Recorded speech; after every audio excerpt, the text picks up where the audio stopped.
A very good morning all of you. तो बच्चों, आज का जो हमारा पेपर है वो सेकंड वाला पेपर है आपका हायर मेंटल प्रोसेसेस। तो हायर मेंटल प्रोसेसेस में इसकी जो स्टार्टिंग है यूनिट 1 की, वो स्टार्ट है लैंग्वेज कॉम्प्रीहेंशन से। और लैंग्वेज कॉम्प्रीहेंशन अपने आप में बिगेस्ट एरिया है, तो इसको हम लोग पार्ट में पढ़ेंगे, ठीक है। क्योंकि यूनिट 1 को एक साथ एक पीपीटी में एक क्लास में कंप्लीट करना इज़ नॉट पॉसिबल, तो पार्ट्स में डिवाइड करके पढ़ेंगे। आपको भी थोड़ा सिंपल लगेगा और अंडरस्टैंड करने में, कॉम्प्रीहेंड करने में सिंपल हो जाएगा। तो स्टार्ट करते हैं पार्ट 1 लैंग्वेज कॉम्प्रीहेंशन को, कि what is language comprehension. Language comprehension, जैसा कि अगर नाम को आप इसको ट्रांसलेट करो तो लैंग्वेज यानी कि भाषा, कॉम्प्रीहेंशन मतलब कि बोध, ठीक है, लैंग्वेज कॉम्प्रीहेंशन।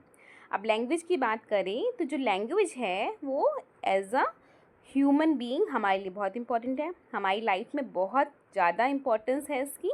और इसका डेवलपमेंट कैसे हुआ है? ह्यूमन डेवलपमेंट से जुड़ा हुआ है। जैसे जैसे लैंग्वेज डेवलप की, ह्यूमन डेवलपमेंट भी होता गया।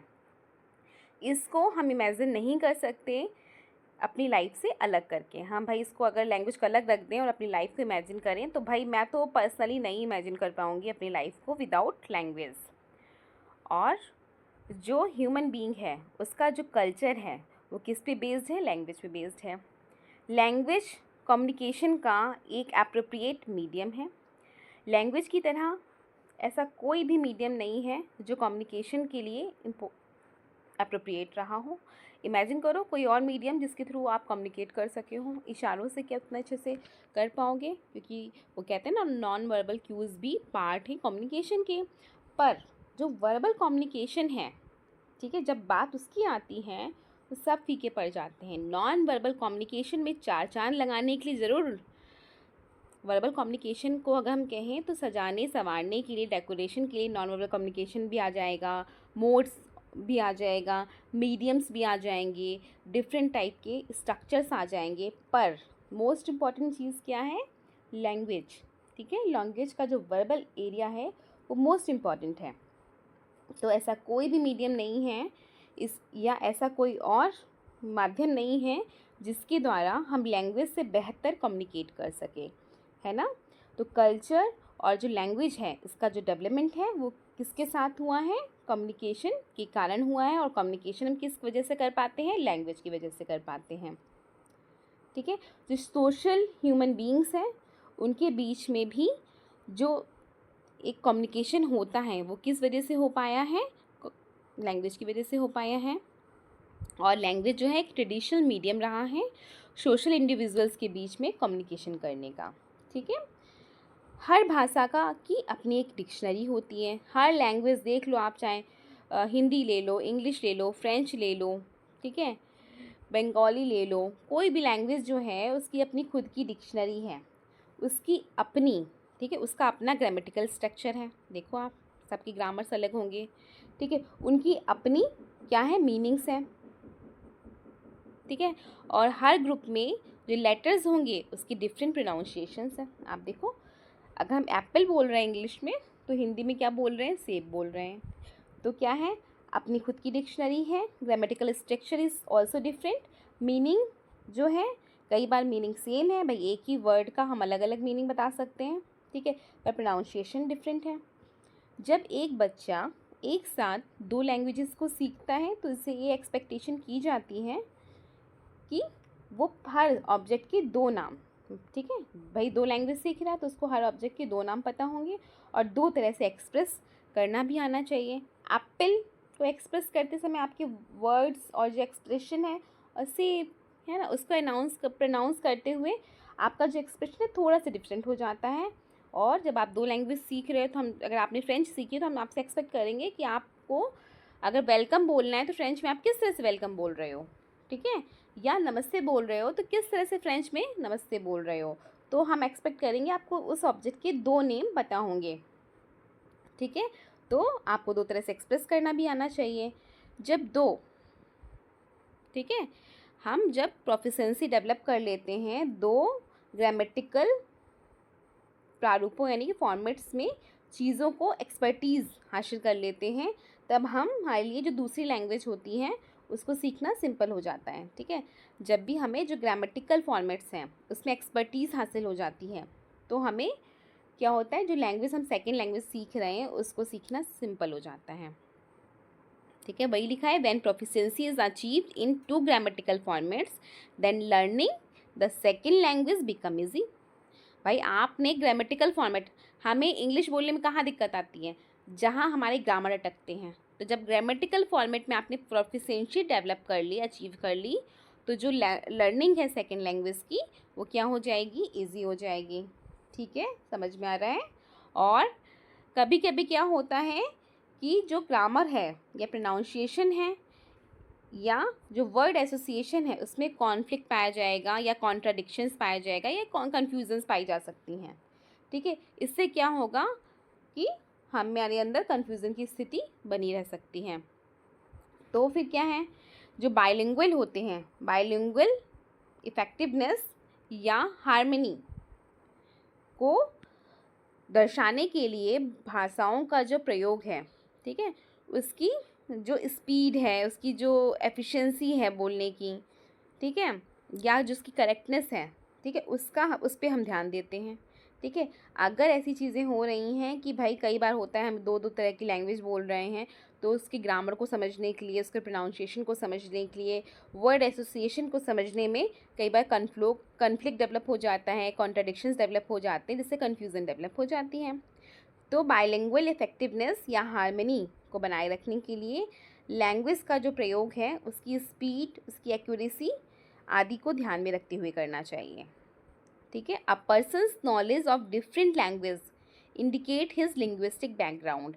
आप जितनी ज़्यादा लैंग्वेजेस को बोल रहे हो या जिस भी स्पेसिफिक लैंग्वेज को बोल रहे हो, दैट इज़ इंडिकेट कि आपके अंदर उतनी ही लिंग्विस्टिक कैपेसिटी है, आप उस लिंग्विस्टिक बैकग्राउंड को के हो। अब भाई कोई इंसान पंजाबी बोल रहा है तो हम लोग इमेजिन कर लेते हैं, हाँ ये इंसान पंजाब का है या ये पंजाबी है या इसको पंजाबी आती है। ठीक है, नेक्स्ट हम बात करें जो लैंग्वेज कॉम्प्रिहेंशन है, इसका जो फर्स्ट स्टेप है वो किसका है, लैंग्वेज परसेप्शन का, जिसमें साउंड्स को हम ट्रांसलेट करते हैं कैसे, स्पीच यूनिट्स के फॉर्म में। ठीक है, पहला स्टेप किसका है, अभी तक आपने लैंग्वेज के बारे में पढ़ा कि लैंग्वेज क्या है, हम अब इसको अपने आप से अलग करके नहीं देख सकते। ठीक है, हमारा कल्चर जो है लैंग्वेज की वजह से ही आगे बढ़ा है और कम्युनिकेशन का एक मेन मीडियम रही है लैंग्वेज। ठीक है, हर लैंग्वेज का अपना डिफरेंट क्या होता है, डिक्शनरी होती है, अपना अलग ग्रामेटिकल स्ट्रक्चर होता है, अलग अलग मीनिंग होता है, प्रोनाउंसिएशन भी डिफरेंट होता है। अगर एक बच्चा दो तरह की लैंग्वेजेस बोलना सीख रहा है तो हम एक्सपेक्ट करेंगे कि एक ही ऑब्जेक्ट को दो तरीके से बोले, दो तरह से एक्सप्रेस करे, डिफरेंट तरीके से बोलना उसको आता हो। ठीक है, पर इसमें कई बार ऐसा होता है कि ग्रामर, प्रोनाउंसिएशन और वर्ड एसोसिएशन में कॉन्फ्लिक्ट या कॉन्ट्रडिक्शन पाया जा सकता है, जिसकी वजह से कन्फ्यूज़न डेवलप हो जाती है। तो जो भी बाइलिंगुअल इफेक्टिवनेस है या हार्मनी डेवलप करने के लिए हमें लैंग्वेज की स्पीड पे और एक्यूरेसी पे ज़्यादा फोकस करना चाहिए, ताकि ये कन्फ्यूज़न और कॉन्ट्रडिक्शन ना पाया जाए। ठीक है, और डिफरेंट लैंग्वेजेस को अगर इंसान बोल रहा है या जिस भी लैंग्वेज को बोल रहा है वो इंडिकेट करता है उसकी लिंग्विस्टिक बैकग्राउंड को कि वो कहाँ से आ रहा है। ठीक है, अब ये ओवरऑल ब्रीफ दिया मैंने आपको फर्स्ट स्लाइड का, क्योंकि बहुत ज़्यादा है और इतना ज़्यादा मैंने इसलिए लिखा है ताकि आप लोग अपने नोट्स प्रॉपरली बना लो। भाई आपको हमेशा ट्रांसलेशन चाहिए होता है हिंदी से इंग्लिश का। ठीक है, और बोल इसलिए रही हूँ ताकि हिंदी वाले बच्चे भी अच्छे से नोट्स बना लें।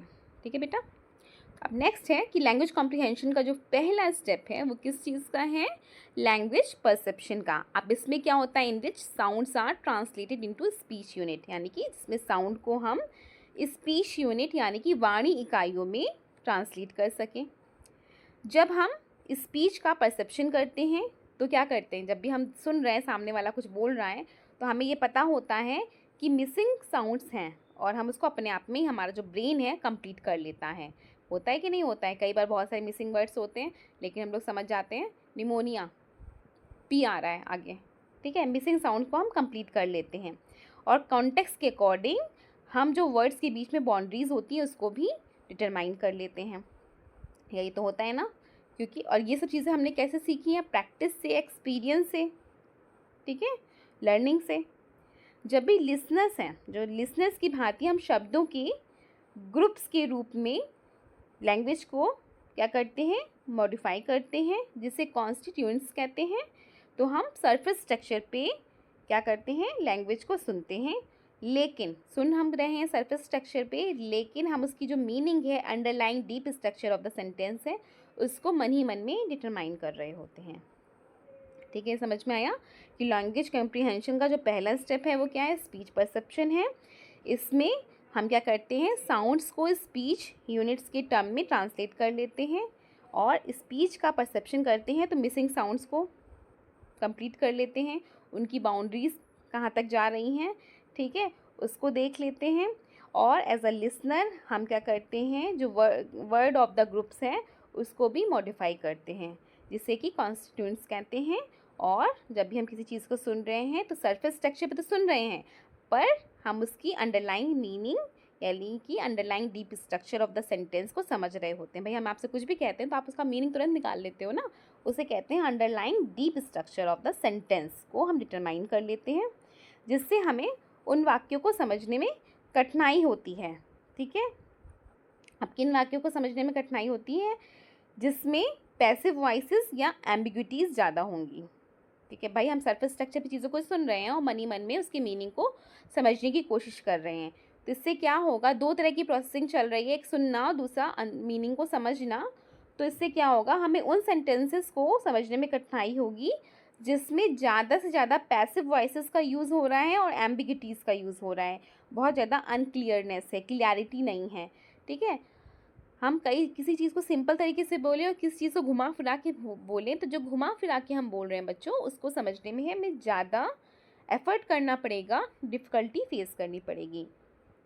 इसी प्रकार से अगर हम आगे देखें तो जो मटेरियल होता है, रीडिंग मटेरियल, उसमें जो परसेप्चुअल प्रोसीजर्स होते हैं, उसमें eye movement, letter recognition, word recognition पाया जाता है।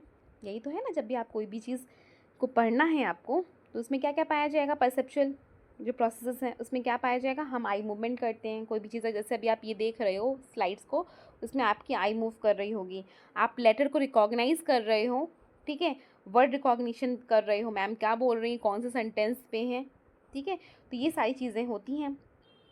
तो फिर जो context, need of the context जो होता है, उस समय हमें इसकी ज़रूरत पड़ती है जब हमें किसी अनफेमिलियर वर्ड की मीनिंग को समझना होता है। भाई हम कॉन्टेक्स्ट कब याद करते हैं, किसी चीज़ को कॉन्टेक्स्ट में समझना इजी होता है कंपैरेटिवली, जब इसका हम किसी चीज़ का कॉन्टेक्स्ट नहीं देते हैं। कहते हैं कि ना, कोई भी बात हम पूछ रहे हैं, अगर इसका हल कैसे निकलेगा, तो कहेंगे किस कॉन्टेक्स्ट में बात कर रहे हो, आगे पीछे कुछ तो बताओ। तो कॉन्टेक्स्ट में किसी भी चीज़ को समझना ईजी हो जाता है कंपैरेटिवली जब हमें कॉन्टेक्स्ट ना दिया जाए। ठीक है, तो अनफैमिलियर वर्ड्स को हम कॉन्टेक्स्ट में ज़्यादा अच्छे से समझ लेंगे कंपैरेटिवली जब हमें कॉन्टेक्स्ट नहीं दिया जा रहा है। तो अगर फैमिलियर वर्ड है तो भी हम समझ सकते हैं, पर अनफैमिलियर वर्ड है तो कॉन्टेक्स्ट देना ज़रूरी हो जाता है। जब हम पढ़ते हैं तो अक्सर हम ये प्रिडिक्ट करते हैं कि जो भी, ठीक है, तो हम ये अजम्पशन कर लेते हैं, जो भी रिटन पैसेज है हमारा, ठीक है, ठीक है, तो जैसे आप कोई भी अभी ये पढ़ रहे हो, ठीक है, जब हम पढ़ते हैं तो हम मोस्टली ऐसे एज्यूम कर लेते हैं जो कि हमारा रिटन पैसेज में नहीं होते हैं। कई बार चीज़ें ऐसी होती है ना कि आप पढ़ रहे हो पर वो उसमें नहीं है, फिर भी आप प्रेडिक्ट करते चल रहे हो, या आप जैसे सोशल साइकोलॉजी में किसी इंसान के बिहेवियर को देखते थे और उसके कॉजेज़ को प्रेडिक्ट कर लेते थे, पर कई बार होता था कि उसका कॉजेज़ वो नहीं होता था।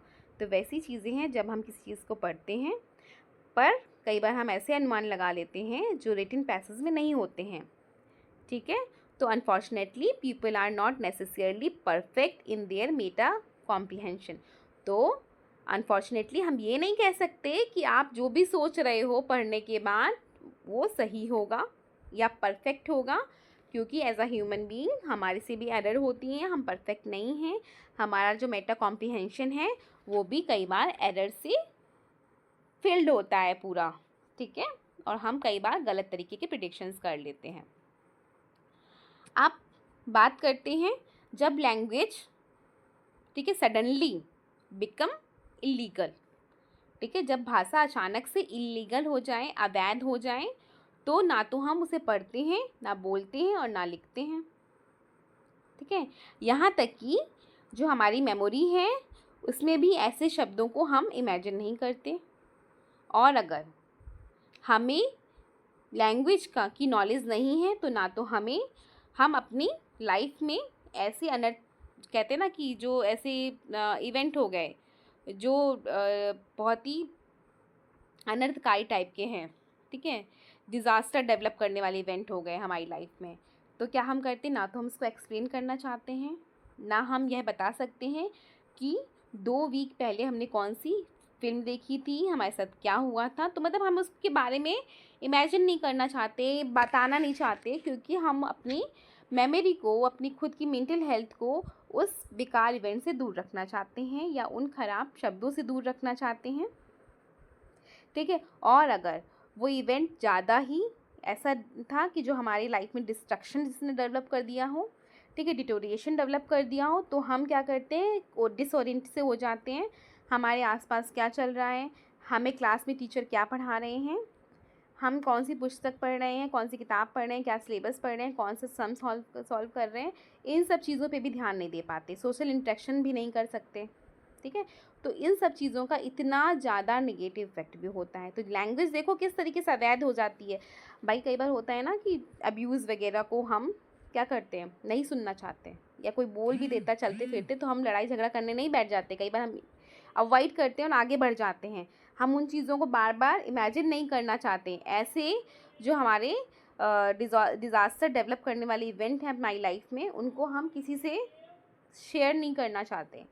ठीक है, और उसकी वजह से हमारी लाइफ थोड़ी सी डिसओरिएंट हो जाती है, हमारा इंटरेक्शन बंद हो जाता है। तो इससे क्या होगा, अब देखो इसका इफेक्ट क्या पड़ता है, एज अ ह्यूमन बीइंग हम आइसोलेट हो जाते हैं और अपनी लाइफ में जो पर्सन है ट्रांसफॉर्मेशन एक्सपीरियंस करने लगता है, क्योंकि वो पर्सन उस टाइम में, जिस टाइम में उस लैंग्वेज ने उसको इतना मेंटल ट्रॉमा दिया है, वो अपने आप को टेलीविज़न से, रेडियो से, बुक से, न्यूज़पेपर से डिप्राइव कर लेगा और अकेले अलग थलग रूम में अपने आप को बंद कर लेता है। सोचो लैंग्वेज का कितना असर पड़ता है।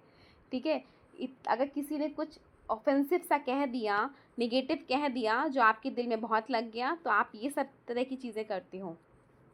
ठीक है, लैंग्वेज का देखो इम्पोर्टेंस, उसकी स्ट्रॉन्गनेस कितना ज़्यादा, कितनी पावर है। तो इस वजह से मैं तो नहीं इमेजिन कर सकती अपनी लाइफ को। ठीक है, अब आप लोग भी समझना कैसे क्या आप कर सकते हो। आगे देखते हैं बेटा इसमें क्या बताया गया है कि भाषा को समझने के लिए, लैंग्वेज को अंडरस्टैंड करने के लिए हमें लैंग्वेज के साइकोलॉजिकल एस्पेक्ट पे फोकस करना होगा। जिससे अगर हम जब साइकोलॉजिकल एस्पेक्ट पे फोकस करने लगते हैं, that is called the psycho linguistic. ठीक है, साइको लिंग्विस्टिक जो है एक ऐसा विज्ञान है जिसमें हम देखते हैं कि जो पर्सन है वो कैसे लर्निंग करता है, कैसे कम्युनिकेट करता है, कैसे लैंग्वेज का यूज़ करता है। ठीक है, टेलर और टेलर ने बहुत ज़्यादा इस पर स्टडी की, एनालिसिस की। ठीक है, बहुत सारा काम किया लैंग्वेज पे। लैंग्वेज को एक इम्पॉर्टेंट सोर्स के रूप में लिया जाता है जो कि कॉग्निटिव प्रोसेस के, ठीक है, जो भी हमारे कॉग्निटिव प्रोसेस हैं उससे इंटर रिलेटेड होता है। जितने भी हमारे कॉग्निटिव प्रोसेस हैं उससे इंटर रिलेट करके कौन एक्सप्रेशन को संभव बना रहा है, हमारा कौन बना रहा है, लैंग्वेज। भाई हमारे दिमाग में जो भी चीज़ें चल रही हैं वो हम ज़बान तक कैसे ला पा रहे हैं, लैंग्वेज के थ्रू। ठीक है, लैंग्वेज की जो इकोहिक मेमोरी होती है, जो शॉर्ट टर्म मेमोरी होती है, वो हमें स्टिमुलस को स्टोर करने की अपॉर्चुनिटी देती है ताकि हम आगे प्रोसेसिंग कर पाएँ और उस प्रोसेसिंग के ज़रिए इंटरप्रिटेशन दे सकें। समझ रहे इस चीज़ को, जो लैंग्वेज की इकोहिक मेमोरी है, मतलब कि सुनने वाली मेमोरी, और शॉर्ट टर्म मेमोरी, वो हमें क्या करती है, स्टोरेज की अपॉर्चुनिटी देती है जिसके थ्रू हम प्रोसेसिंग कर पाते। जब प्रोसेसिंग होगी बेटा तभी तो लॉन्ग टर्म में जाएगा ना। तो लॉन्ग टर्म में जब जाने से पहले हमें शॉर्ट टर्म में होना चाहिए, और शॉर्ट टर्म में जाने से पहले सेंसरी में होना चाहिए, और सेंसरी में जाने से पहले इकोहिक के थ्रू सुनना होना चाहिए या आइकोनिक के थ्रू देखना होना चाहिए। ठीक है, तो प्रोसेसिंग होगी देन इंटरप्रिटेशन हम कर पाएंगे। फिर है लॉन्ग टर्म मेमोरी, पहले स्टोर किए गए प्रोसेस मटेरियल और परसेप्शन मटेरियल में, जो परसेप्शन मटेरियल है उसमें कॉन्टिन्यूटी देता है। तो जो हमारी लॉन्ग टर्म मेमोरी है, ठीक है, वो प्रोसेसिंग की हुई जो भी मटेरियल है उसको क्या करता है, एक कॉन्टिन्यूटी प्रोवाइड करता है। तो इस तरीके से हम कह सकते हैं जो मेमोरी है वो लैंग्वेज का एक इम्पॉर्टेंट कंपोनेंट है, क्योंकि हम जब चीज़ें याद कर रख पाते हैं तभी हम लैंग्वेज के थ्रू उसको एक्सप्रेस कर पाते हैं। और लैंग्वेज और सिमेंटिक मेमोरी और स्कीमा और tip of the tongue phenomena, कि टिप पे है याद नहीं आ रहा, ठीक है, ये सब आपस में जुड़े हुए हैं। सिमेंटिक मेमोरी है बेटा, तभी तो वर्ड्स का यूज़ कर पा रहे हो, मैं जितने भी वर्ड्स बोल रही हूँ उसको आप समझ पा रहे हो सिमेंटिक मेमोरी की वजह से। अभी मैं तुमसे कहूँ कोई इवेंट बताओ जो मैंने तुम लोगों से बोला था क्लास में कि अपनी लाइफ का कोई भी इवेंट याद करो, है ना, तो वो क्या था, स्कीमा था, ठीक है। चीज़ें होती हैं, कहते हैं ना एग्ज़ाम में भी होती है, टिप ऑफ द टंग पे होती हैं पर याद नहीं आ रही होती। तो ये सारी चीज़ें मेमोरी की जितने भी कॉन्सेप्ट हैं ये जुड़े हुए हैं आपस में। तो मेमोरी और जो लैंग्वेज आपस में जुड़ा हुआ है, बल्कि एक इम्पॉर्टेंट कंपोनेंट है। तो ये जो कॉग्निटिव प्रोसेस हैं, ठीक है, ये किस तरफ संकेत करती हैं, किस तरफ इंडिकेट कर रही हैं, लैंग्वेज की मास्टरी को गेन करने पे, क्योंकि ये एक कॉम्प्लेक्स अकम्पलिशमेंट है, ठीक है। इसलिए हमें लैंग्वेज पे मास्टरी प्राप्त करना या गेन करना ज़रूरी हो जाता है।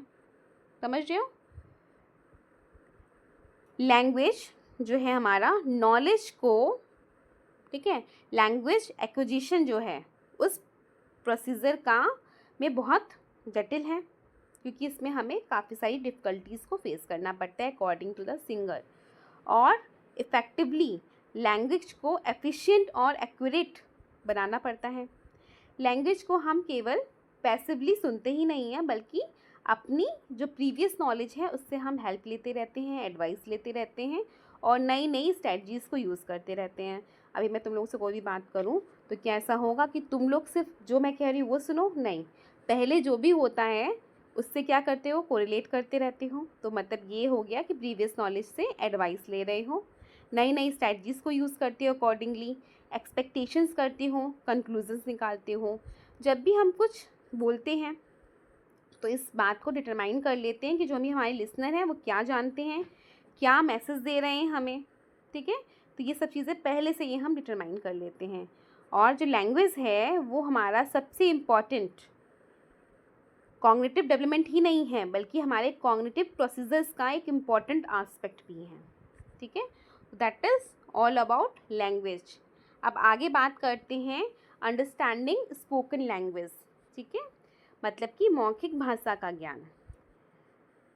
लैंग्वेज को अंडरस्टैंड करना है अगर आपको, तो लैंग्वेज कॉम्प्रीहेंशन समझना होगा, और इस प्रोसीजर को ही लैंग्वेज कॉम्प्रीहेंशन कहते हैं। यानी कि भाषा को समझने की जो प्रक्रिया है दैट इज़ कॉल्ड द भाषा बोध, यानी कि लैंग्वेज कॉम्प्रीहेंशन, जिसमें कि न्यू इनपुट का इंटरप्रिटेशन करने के लिए पहले से स्टेबल फॉर्म में जो भी स्टोर्ड नॉलेज है उसका हम यूज़ करते हैं, ठीक है। तो इसमें क्या बताया मैंने कि अगर आपको न्यू इनपुट जो आपके दिमाग में जा रहे हैं, नई चीज़ें, नई लर्निंग्स आपके दिमाग में जा रही हैं, उसको अगर आपको इंटरप्रेट करना है तो पहले से जो स्टोर्ड मटेरियल है, ठीक है, उसका आप यूज़ करोगे। जब हम किसी साउंड को सुनते हैं तो उसका जो मीनिंग है उसको समझने की कोशिश करने लगते हैं। हम साउंड्स, वर्ड्स या वर्ल्ड के बारे में जो भी हमारा स्टोर्ड नॉलेज है उसका यूज़ करते हैं। हम मिलने वाली जो भी इंफॉर्मेशन है, ठीक है, उसकी बाउंड्री के आगे चले जाते हैं और मेटाफर जो होते हैं या जो स्कीमा होती हैं, ठीक है, जो भी स्कीमा या मेटाफर हम यूज़ करते हैं उनको इंटरप्रेट करते हैं। तो ये जो पार्ट है इसमें हम speech perception, constituent structure, transformational grammar और लैंग्वेज कॉम्प्रीहेंशन को कौन से पार्ट, ठीक है, इफ़ेक्ट करेंगे उसको समझेंगे। तो पहली स्टार्टिंग हम करते हैं स्पीच परसेप्शन से, जिसको कहेंगे हिंदी में वाणी प्रत्यक्षीकरण। स्पीच जो परसेप्शन है लैंग्वेज ऑफ साउंड्स पर फोकस करता है, स्ट्रेस डालता है। जब हम स्पोकन लैंग्वेज को अंडरस्टैंड करने का एफर्ट करते हैं तो उस समय जो स्पीच है, ठीक है, स्पीच के जो साउंड हैं उसकी एनालिसिस कर रहे होते हैं, ठीक है। जब भी हम स्पोकन लैंग्वेज है जो भी सामने वाले के द्वारा बोली जा रही है उसको समझने की कोशिश करते हैं, तो उस समय हम क्या करते हैं, जो भी स्पीच है उसके जो साउंड्स हैं उसकी एनालिसिस करते हैं। ठीक है। और स्पीच परसेप्शन में जो लिसनर है, ठीक है, तो जो लिसनर का ऑडिटरी सिस्टम है, साउंड वाइब्रेशन है, उसका ट्रांसलेशन स्ट्रिंग ऑफ साउंड के रूप में करता है। ठीक है। जो ऑडिटरी सिस्टम है लिसनर का, वो साउंड वाइब्रेशन की जो ट्रांसलेशन है वो स्ट्रिंग ऑफ साउंड्स के रूप में करता है। ये नहीं कि सिर्फ एक साउंड सुन के आप ट्रांसलेट करने लगोगे, स्ट्रिंग ऑफ साउंड्स यानी कि चेन ऑफ साउंड सुनते हो, उसके बाद चीज़ों को ट्रांसलेट करते हो, समझने की कोशिश करते हो। ठीक है। जिससे क्या कहते हैं, लिसनर स्पीच के रूप में परसीव कर लेता है। ठीक है। जब आप ये काम करोगे तो सामने वाली जो स्पीकर है उसकी चीज़ों को समझ पाओगे। स्पीच परसेप्शन थोड़ा सा कॉम्प्लेक्स है, जिस पे कई सारे रिसर्चर्स ने काम किया है। जब हम स्पीच परसेप्शन पे ध्यान नहीं देते हैं तो स्पीच परसेप्शन का जो नेचर है वो बहुत कॉम्प्लेक्स दिखाई देता है।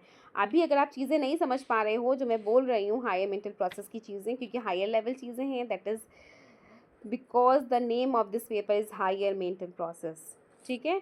तो अगर आप इसको नहीं समझ पा रहे हो उसका मतलब ये है कि आप स्पीच परसेप्शन का जो नेचर है उस पर ध्यान नहीं दे रहे हो। ठीक है। और जब हम स्पीच परसेप्शन पे ध्यान नहीं देते हैं तो हमारा जो स्पीच परसेप्शन है उसका जो नेचर है वो कॉम्प्लेक्स नहीं प्रतीत होता। लेकिन अगर आप अंदर घुस के चीज़ों को जानने लगोगे, इसकी ये मात्रा लगी है, वो मात्रा लगी है, नहीं, आपको मीनिंग को समझना है। ठीक है। जब हम स्पीच परसेप्शन पे ध्यान नहीं देते हैं तो स्पीच परसेप्शन का स्वरूप जटिल नहीं प्रतीत होता, लेकिन जनरली हम इस बात पर ध्यान देते हैं कि स्पीकर क्या बोल रहे हैं। हम स्पीच साउंड नहीं देखते कि बड़ी की मात्रा लग रही, छोटी की, हम ये देखते हैं वो बोल क्या रहा है। ठीक है। हम इस पर ध्यान नहीं देते कि जो भी इंफॉर्मेशन को वो प्रेजेंट करने के लिए किस व्हीकल का प्रयोग कर रहा है। ठीक है। हमें ये डजेंट मैटर कि वो फ़ोन से बात कर रहा है, मैं आपको फ़ोन से बता रही हूँ, ठीक है, गूगल मीट से बता रही हूँ, क्लास में बता रही हूँ, आपको नॉलेज से मतलब होना चाहिए, इस बात से मतलब होना चाहिए कि मैं बता क्या रही हूँ। Vehicle is not important, medium is not important, information is important. ठीक है। इसी प्रकार आगे देखें अगर हम रेडियो पर अनाउंसर की आवाज़ सुनते हैं तो जो इसकी स्पीच है उस पर ध्यान नहीं देते। अगर ध्यान दोगे ना बेटा तो कॉम्प्लेक्स हो जाएगा, ध्यान नहीं दोगे तो कॉम्प्लेक्स नहीं होगा, बल्कि उस समय जो भी साउंड्स जो हैं, जो भी आवाज़ें हमें आ रही हैं उस पर हम ध्यान देते हैं। ठीक है। इसी प्रकार जब हम ट्यून कर रहे होते हैं रेडियो को, तो अगर हमें कोई भी फॉरेन लैंग्वेज सुनाई पड़ती है जिसको हम नहीं समझ पाते, तो हम उस स्पीच के साथ जो भी प्रेजेंट हो रही हैं साउंड्स, उस पर अपनी जो वो है अटेंशन है उसको फोकस कर देते हैं। और जब हम इन स्ट्रिंग ऑफ साउंड्स को सुनते हैं, जैसे ए ई वॉवल्स के लिए, ठीक है, जैसे वोकल ट्रैक्ट खुले रहते हैं हमारे, ए ई बोलो तो देखो वोकल ट्रैक्ट आपके खुल जाएंगे। ठीक है। वोकल ट्रैक्ट खुले रहते हैं। और कॉन्सोनेंट के लिए देखो, इसके अलावा ए ई आई ओ यू के अलावा देखो कॉन्सोनेंट के लिए बंद हो जाएंगे आपके वोकल ट्रैक्ट। ठीक है। परंतु तुरंत ही बी और के जैसे कॉन्स्टेंट के लिए पूरा खुल जाते हैं। इसी प्रकार स्मॉल एफ और स्मॉल आर से जो भी हमें साउंड्स जो होते हैं मिलते हैं, या दूसरे जो हमारी कॉन्स्ट्रेशंस होते हैं उसको परफॉर्म करते हैं, तो ये चीज़ें जो होती हैं और भी हमारी चीज़ों को डिफ़िकल्ट बना देती हैं। ठीक है। तो वही लिखा है, when we listen to sound sequence. ठीक है। जब हम स्ट्रिंग ऑफ साउंड्स को सुनते हैं जैसे कि ए ई, तो हमारे वोकल ट्रैक्ट खुल जाएंगे। और इसके अलावा जब कॉन्सोनेंट का यूज़ करेंगे तो क्विकली हमारे जो होंगे री ओपन हो जाएंगे, जैसे बी और के लिए। और similarly the vocal cords perform other type of constrictions form the sounds produced by receiving F और आर। ठीक है। तो इसमें वही बताया गया है कि जब हम स्ट्रिंग ऑफ साउंड्स को सुनते हैं तो ए ई जैसे वॉवल्स के लिए हमारे वोकल ट्रैक्ट खुले रहते हैं। ठीक है। लेकिन कंसोनेंट के लिए बंद हो जाएंगे। परंतु जब हम तुरंत फिर से बी स्मॉल के जैसे साउंड्स के लिए पुनः खुल जाते हैं। और इसी प्रकार एफ और आर, ठीक है, प्राप्त करने के लिए जो अभी हमें साउंड्स जिससे जो स्वर या साउंड मैकेनिज्म दूसरे प्रकार के कॉन्सेंट्रेशंस को परफॉर्म करते हैं। इसमें अब हम कैसे परफॉर्मेंस कर रहे हैं, कैसे चीज़ों को परसीव कर रहे हैं, ये चीज़ें कुछ और चीज़ों पे बेस्ड हैं। अब कैसे, किन चीज़ों पे बेस्ड हैं? पहला तो है पैरेलल ट्रांसमिशन होगा, तभी हम कोई चीज़ कर पाएंगे। जब हम सेंटेंस में, ठीक है, जब हम सेंटेंस में लेटर्स को पढ़ते हैं, पैरेलल ट्रांसमिशन, ठीक है, पहला, जब हम सेंटेंस में लेटर्स को पढ़ते हैं तो एक लेटर दूसरे लेटर का उसी प्रकार फॉलोअर बन जाता है जिस प्रकार कोई भी एलिमेंट किसी माला के मनके को क्या करता है, फॉलो कर रहा होता है। देखो ना, एक दूसरे माले में जो छोटे छोटे से मोती होते हैं वो एक दूसरे को फॉलो कर रहे होते हैं, एक के बिना दूसरा अधूरा, दूसरे के बिना तीसरा अधूरा, ठीक है। तो वैसे ही लैंग्वेज में भी होता है, एक लेटर दूसरे लेटर को फॉलो कर रहा होता है। परंतु जो फोनेम्स होते हैं, जो ध्वनि होती है, उसके कॉन्टेक्स्ट में ये बात बिल्कुल भी ट्रस्टवर्दी नहीं है, क्योंकि जो फोनेम है जिसको हम प्रोनाउंस करें FOE -NEE फोनीम के रूप में करते हैं, जिसे वोकल लैंग्वेज में या ओरल लैंग्वेज की बेसिक यूनिट के रूप में हम देख सकते हैं। जैसे कि फॉर एग्ज़ाम्पल AKTH, ये सब क्या है, फोनेम्स हैं। अगर आपसे कोई पूछे फोनेम्स क्या है, तो स्मॉल जो लेटर्स होते हैं जो मीनिंगलेस होते हैं अपने आप में, जिसका कोई भी मीनिंग नहीं होता, दैट इज़ कॉल्ड फोनेम। तो फोनेम की जो साउंड है पहले की ध्वनि को कभी भी फॉलो नहीं करती। एक समय में फोनेम को स्टोर करने के स्थान पर एक समय में ही कई सारी जो साउंड्स होती हैं उनको ट्रांसमिट किया जा सकता है। एक समय में जो फोनेम है उसको ट्रांसमिट करने के स्थान पे एक समय में हम कई सारे फोनेम्स को ट्रांसमिट कर सकते हैं, और इस टेंडेंसी को पैरेलल ट्रांसमिशन कहते हैं। एक समय में एक फोनेम को ट्रांसमिट करने की जगह जब हम एक समय में कई सारे फोनेम्स को ट्रांसमिट कर रहे होते हैं, that is called the parallel transmission. मतलब कि पैरेलल ट्रांसमिशन चल रहा है, और जब हमारे द्वारा बोले गए जो फोनेम्स हैं आपस में ओवरलैप हो जाते हैं। कई बार होता है कि ना, हम बोल रहे हैं तो ओवरलैपिंग पाई जा रही है। तो जो सब्जेक्ट है, फॉर एग्ज़ाम्पल यदि हम सब्जेक्ट को इंग्लिश में बोल रहे हैं बिन, ठीक है, तो पहला जो वर्ड है, पहला जो चीज़ है, लेटर है, वो क्या है, कंसोनेंट है, बी, ठीक है। तो बी का जो साउंड है उसका इफ़ेक्ट बाकी अक्षरों पर भी पड़ रहा है, बिन पड़ रहा है ना, देखो बोल के। और आई की जो साउंड है वो इफ़ेक्टेड हो जा रही है, क्योंकि वो तो वॉवेल है, आई। तो देखो, बिन जब हम बोल रहे हैं तो उसमें आई जैसे हम बोल रहे हैं तो उसका कोई भी इफेक्ट नहीं पड़ रहा, बल्कि बी का इफेक्ट पड़ रहा है।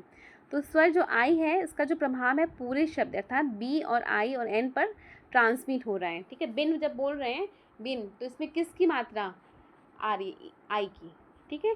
तो जो बिन में है उसमें आई का जो इफेक्ट है पूरे वर्ड पे बी और एन पे भी ट्रांसमिट हो रहा है, that is called the parallel transmission, ठीक है। मतलब कि आई अगर बीच में है तो बी की तरफ भी जा रहा है और एन की तरफ भी जा रहा है, इसका जो इफ़ेक्ट है। इसलिए जो आई का जो साउंड है भी प्रभावित हो रहा है, और इस प्रकार से जो फोनेम्स का जो साउंड है अपने आसपास के जो भी फोनेम्स हैं उसके द्वारा क्या हो जा रहा है, मॉडिफाई हो जा रहा है। समझ में आ रहा है बेटा इतना कि पैरेलल ट्रांसमिशन कब है, जब जो वर्ड्स होते हैं हमारे, जब हम वर्ड्स बोलते हैं और उसमें पर्टिकुलर एक वर्ड अगल बगल के वर्ड पे भी अपने इफेक्ट को डालता है, ट्रांसमिट कर देता है, that is called the parallel transmission. अब है पैरेलल ट्रांसमिशन के कारण स्पीच साउंड क्या होता है, एक साथ क्या होने लगेगा, फ्लो करेगा। Due to parallel transmission speech sounds flow together, एक साथ फ्लो करेंगे। अब इसका मतलब क्या है, इसका तात्पर्य है कि जो साउंड है उसका जो एक छोटा सा भाग है फोनेम के बारे में जितनी भी कंप्लीट इन्फॉर्मेशन है हमें नहीं मिल पाएंगी, ठीक है। इसका मतलब क्या है, this means that a small part of speech does not contain complete information about the phoneme, ठीक है। एक स्मॉल पार्ट फोनेम के बारे में कंप्लीट इन्फॉर्मेशन नहीं दे सकता, because that information is spread in many parts, क्योंकि जो इन्फॉर्मेशन है कई पार्ट्स में फैल गई है। Moreover the sound of phonemes में change due to the phoneme proceeding and following it. इसके अतिरिक्त जो हमारा फोनेम था उसकी जो साउंड है वो फ़ोनेम के पहले और उसे फॉलो करने वाले अदर फ़ोनेम्स के कारण मॉडिफाई हो जाती हैं। फ़ोनेम में phoneme do not have a single और स्टेबल प्रोनाउंसिएशन। फ़ोनेम का कोई भी सिंगल और स्टेबल प्रोनाउंसिएशन नहीं है बेटा। फॉर एग्ज़ाम्पल ए, डी, ठीक है, या आप देख लो प्रेजेंटिंग द कंजक्ट ए और D, the sound produced a D will be different from the other conjunct A D U की कंपैरिजन में। ए डी यू देखो कितना डिफरेंट है ना। तो एक सिंगल या स्टेबल प्रोनाउंसिएशन नहीं हो सकता किसी भी चीज़ का। तो इस तरीके से हम क्या कह सकते हैं कि जो भी फोनेम है उसमें जो साउंड्स होती हैं उसमें स्टेबिलिटी नहीं पाई जाती। There is no stability in the sound of phonemes. ठीक है। नेक्स्ट है कॉन्टेक्स्ट एंड स्पीच परसेप्शन, मतलब कि संदर्भ एवं वाणी प्रत्यक्षीकरण। People are active listeners because they do not listen passively to speech sounds. ठीक है, जो भी हम लोग हैं एज अ ह्यूमन बीइंग, हम क्या हैं, एक्टिव लिसनर हैं, क्योंकि हम जो स्पीच साउंड्स हैं उसको पैसिवली नहीं सुनते बेटा, हम तो एक्टिवली सुनते हैं। क्या तभी तो कहते हैं ना एक्टिव लिसनर बनो। जब एक्टिव लिसनर बनोगे तभी तो रिस्पॉन्ड परफेक्टली कर पाओगे। ठीक है, सिर्फ स्पीकर बनने से मतलब नहीं है, सामने वाले का सुनोगे तभी तो रिस्पॉन्स कर पाओगे। ठीक है, तो हम लोग क्या हैं, एक्टिव लिसनर हैं because do not listen passively to speech sounds but they use context as cues to identify sounds or words।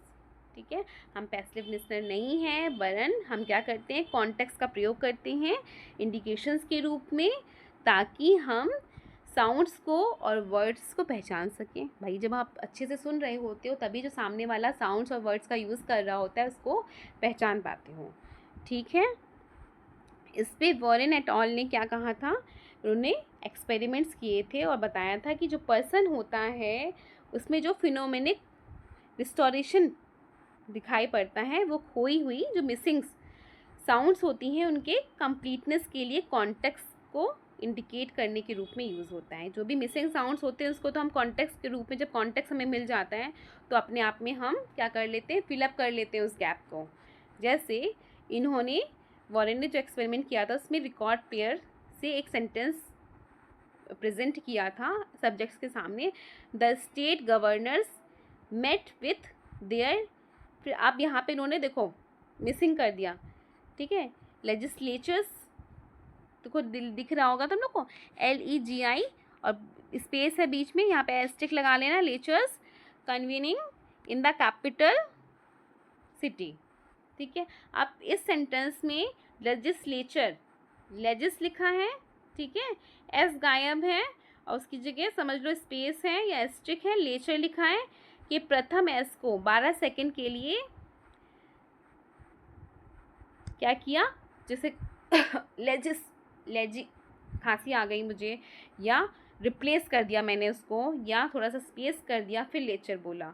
ठीक है, तो क्या हुआ, 20 से में 19 सब्जेक्ट्स ने यह इन्फॉर्म किया कि प्रस्तुत जो भी वर्ड दिया गया, प्रस्तुत किया गया, उसमें कोई भी अक्षर जो था वो मिसिंग नहीं था, क्योंकि उसने तो अपनी नॉलेज के बेस पे, अपने कॉन्टेक्स्ट के बेस पे, जो कॉन्टेक्स्ट दिया गया, आगे पीछे देखो ना स्टेट गवर्नर की बात हो रही है तो ऑब्वियस सी बात है वो लेजिस्लेचर की बात कर रहे होंगे।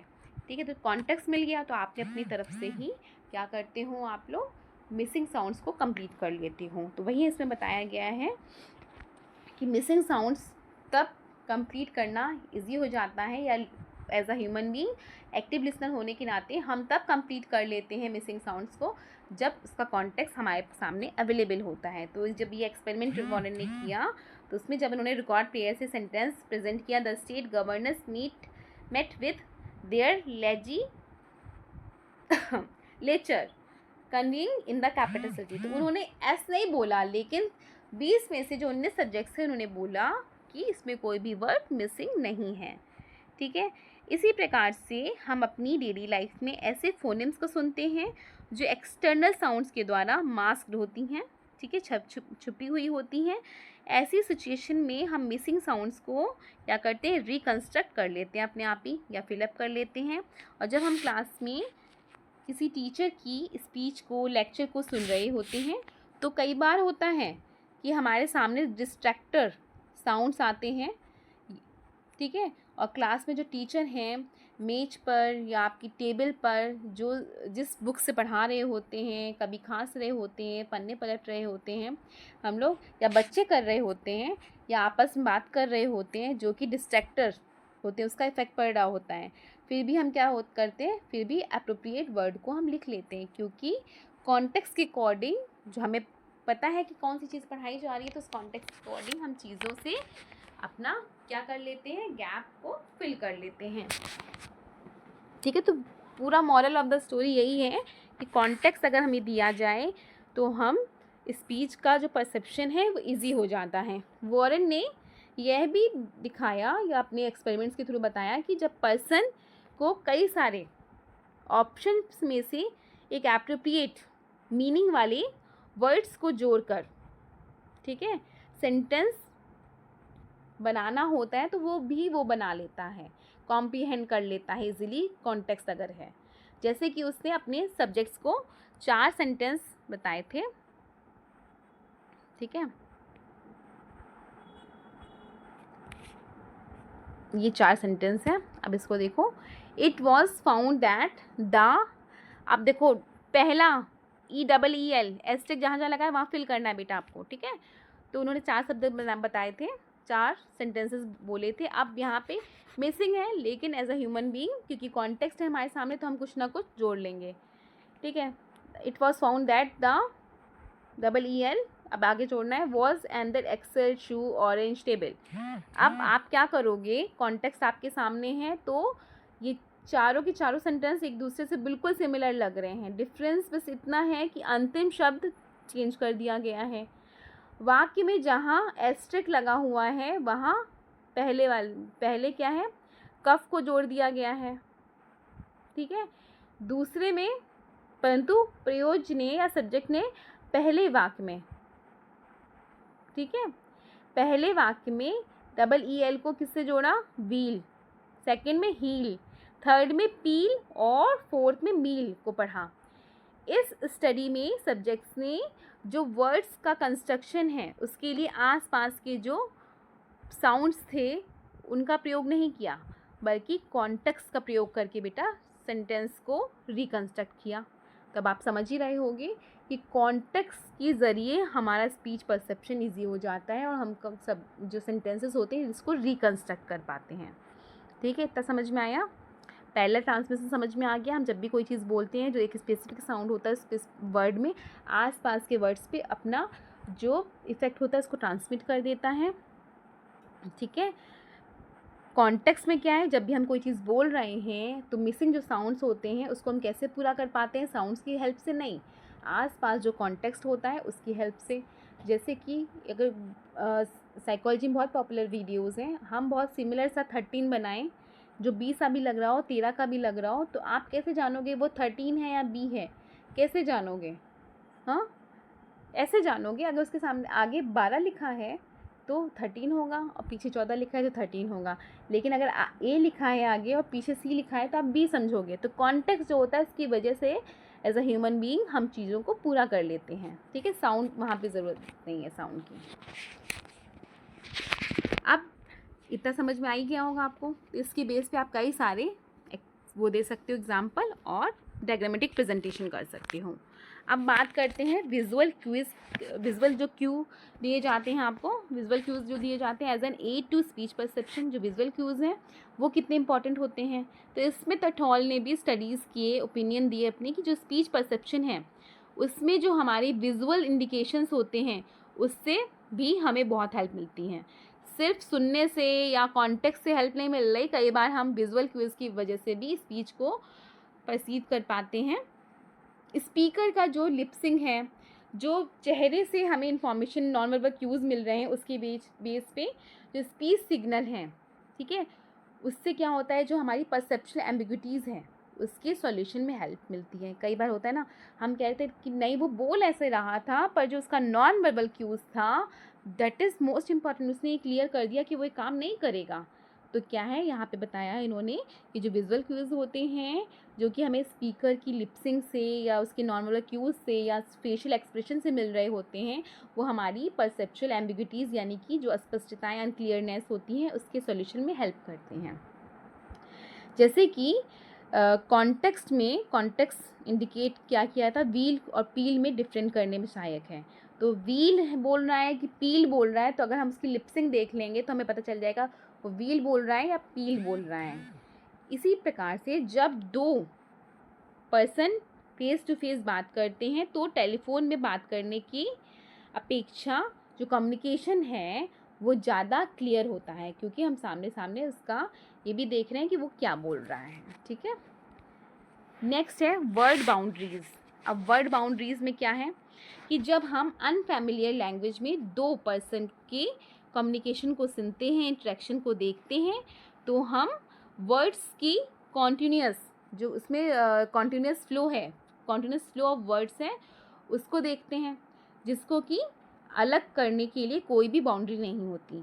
परंतु जिस लैंग्वेज को हम जानते हैं, भाई जिसको हम नहीं जानते उस पर तो हमें उसको डिफ्रेंशिएट करने के लिए कोई बाउंड्री नहीं पता, पर जिस लैंग्वेज से हम फैमिलियर हैं, सपोज़ हम हिंदी और इंग्लिश में फैमिलियर हैं, तो उनकी वर्ड बाउंड्रीज़ को हम आराम से पृथक करने में उससे हमें कोई भी कठिनाई नहीं होगी।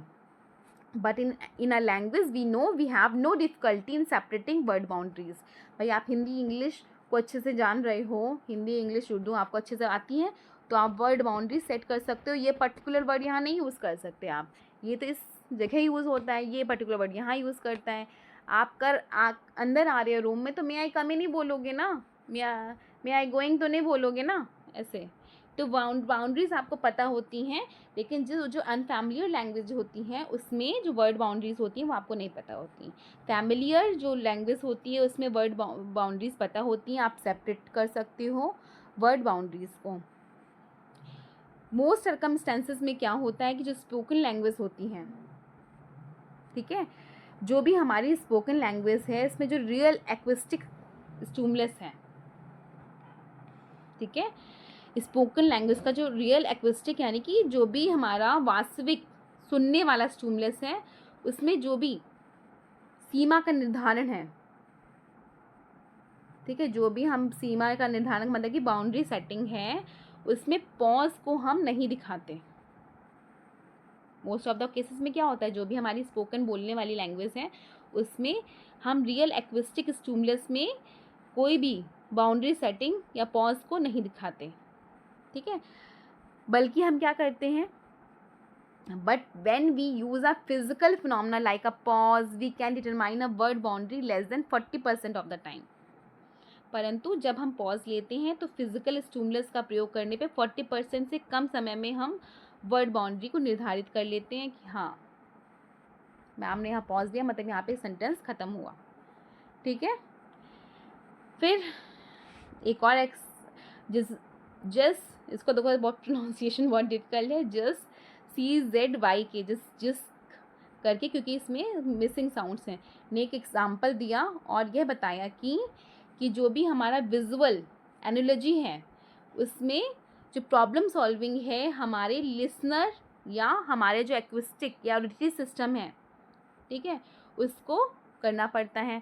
ये one example and propose that जो विजुअल एनालॉजी प्रॉब्लम में क्या होता है, which our auditory system has to solve became more difficult when there are no space between words and pauses in the language, ठीक है। इसमें उन्होंने बताया, एग्जाम्पल प्रेजेंट किया, उन्होंने बताया कि जो भी विजुअल एनालॉजी जैसे अगर प्रॉब्लम सॉल्विंग हमारे सामने प्रेजेंट की जा रही है तो उस टाइम डिफ़िकल्ट हो जाएगी जब हम स्पेस ना दें चीज़ों में। स्पेस पॉज ही तो वर्ड बाउंड्रीज डिसाइड करते हैं कि यहाँ पे आप स्पेस लोगे, ठीक है। अगर बोलते चले जाओगे सेंटेंसेस को कहीं पे भी, आप सोचो अगर मैंने जगह जगह फुल स्टॉप कॉमा यूज़ ना किया होता तो लंबे लंबे सेंटेंस बने होते एक एक पैरा के, तो कॉम्प्रीहेंड करना मुश्किल होता। तो word boundaries is most important when we comprehend the language, when we comprehend the sentences, ठीक है, when we comprehend the expressions. तो अब जैसे इसमें एग्जाम्पल दे रही हूँ, अब देखो जो ऊपर एक सेंटेंस लिखा है बिना वर्ड बाउंड्री के, उसमें क्या हो रहा है, दो शब्दों के बीच प्लेस या जो हमारा पॉज है उसकी अभाव में यह कार्य बहुत कठिन हो जा रहा है कि भाई आप पढ़ें कि यहाँ पे क्या लिखा है। ठीक है, अब देखो THEREDONATE पूरा सब मिला हुआ है, कोई पॉज नहीं, कोई वर्ड बाउंड्री नहीं है। पर बेसिकली हम इसको कैसे पढ़ सकते हैं, there done at kettle of 10 chips, या इसको ऐसे पढ़ सकते हैं, there donate a kettle of 10 chips, the red on a tea kettle of in chips के रूप में नहीं पढ़ सकते क्योंकि इसमें पॉज नहीं है, इसमें कहीं भी वर्ड बाउंड्री सेट नहीं है। इसलिए बच्चों को यह सिखाना चाहिए कि जब भी वो वर्ड्स बोल रहे हों तो कहाँ पे उनको किस तरह की वर्ड बाउंड्री का यूज़ करना है, कहाँ फुल स्टॉप लगाना है, कहाँ कॉमा लगाना है, कहाँ पॉज लेना है, ताकि एरर्स कम से कम हों। ठीक है, मॉरल ऑफ द स्टोरी आपको समझ में आ ही रहा होगा कि मैं क्या कहना चाह रही हूँ। मैकोबी जो कि स्टैनफोर्ड यूनिवर्सिटी में एक साइकोलॉजिस्ट थे, तो उन्होंने अपने क्लास में जो स्टूडेंट्स हैं उनको ये बताया कि एक बच्चा हमेशा ये समझता था कि टोस्ट को क्या कहते हैं, जैमोनिट। अब आप जैमोनिट समझ के बोल रहे, सोच रहे होगे कि नया लैंग्वेज होगा, किसी कोई फ्रेंच वर्ड होगा।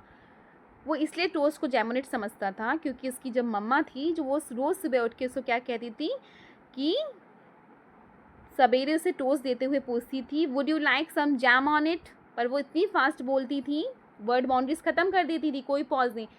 Would you like some jam on it, jam on it, jam on it, jam on it, तो jam on it, jam on it हो गया जैम ऑन इट। तो वो टोस्ट को जैम ऑन इट समझता था। तो इससे क्या हुआ, वर्ड बाउंड्री सेट नहीं थी और एरर्स ज़्यादा होने लगी। तो वर्ड बाउंड्री सेट होना कितना ज़रूरी होता है।